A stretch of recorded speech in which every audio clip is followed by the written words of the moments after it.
with C4 gave us a perfect segue. The firing of one Lloyd Pierce down in Atlanta, and Atlanta 15-20 on the season. They've been really struggling, and one of the most disappointing teams you talked about in our last episode, C4. They were one of your disappointing teams. I talked to you guys about it early on. I was watching games for 4 consecutive games. Capella and John Collins had more field goal attempts than Trae Young, and it was obvious that he wasn't being aggressive. And you come out and you look at him the game after Pierce is fired.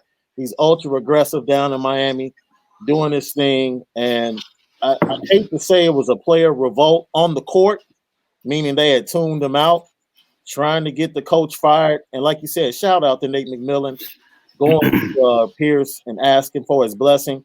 And I bet you the argument to Pierce was, no, bro, you got to take this opportunity because we can't lose another one. And right. You can't have one of us with a head coaching spot in the NBA. You have to take the slot. So your thoughts about how everything is transpired down there in Atlanta and, Trae not being aggressive on purpose, man, that right there is just shocking to me from a character standpoint. I thought I would never see that from the kid, but your thoughts on the firing, and do you think Nate McMillan can get these guys back in the playoff hunt? I mean, for me, I think before the beginning of the season when we had the podcast, we all expected, Atlanta to make a huge jump, particularly in the East, make the playoffs and everything like that. The John Collins situation, him missing games kind of hurt that.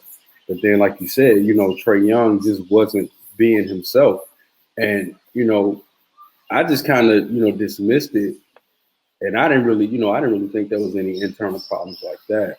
But, I think you're right. It was like a revolt, and a lot of the coaches around the league, they'll say good things about Lloyd Pierce. And, I saw what, some of the coaches said, like Pop and stuff like that.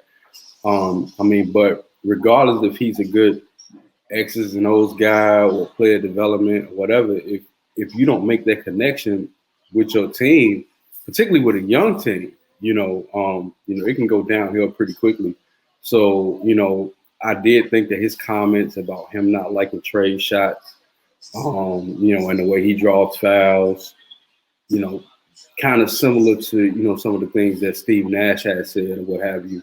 I thought that was interesting, but, Nate McMillan is, a proven coach in the league.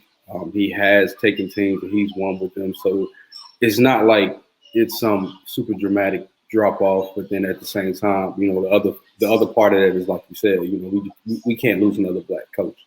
So for them to dismiss Pierce, but then give, Nate McMillan the shot after the assistant in San Antonio gets passed over, or doesn't even get a look, I'm okay with this, so regardless of how it ends up in Atlanta, I'm okay with this right now anyway. Before C4 jumps in, you go through the case, what happened in Minnesota. They went outside of the organization and literally went and got somebody that they fell in love with during the interview process 2 years ago.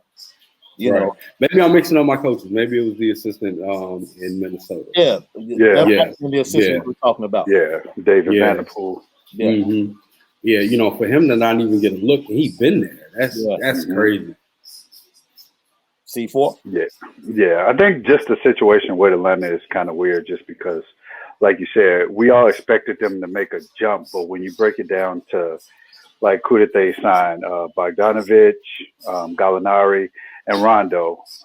And those guys have missed a significant amount of time so far this season, whether it be due to just regular injury or like COVID, health and safety protocol. So I was a little bit surprised, but I don't think the Trae thing was more so a revolt to Pierce. I do know that there has been like internal things with like John Collins.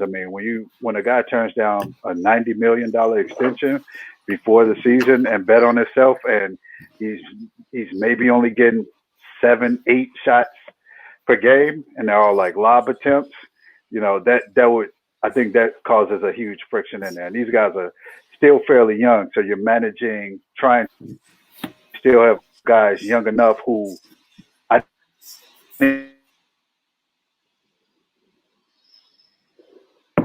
roles like that in between of expectations, playoffs, and you still have guys that are still, figuring things out and trying to carve their niche in the league. But I mean, happy for Nate McMillan. I think he can help, instill like a little bit more, probably say some further discipline.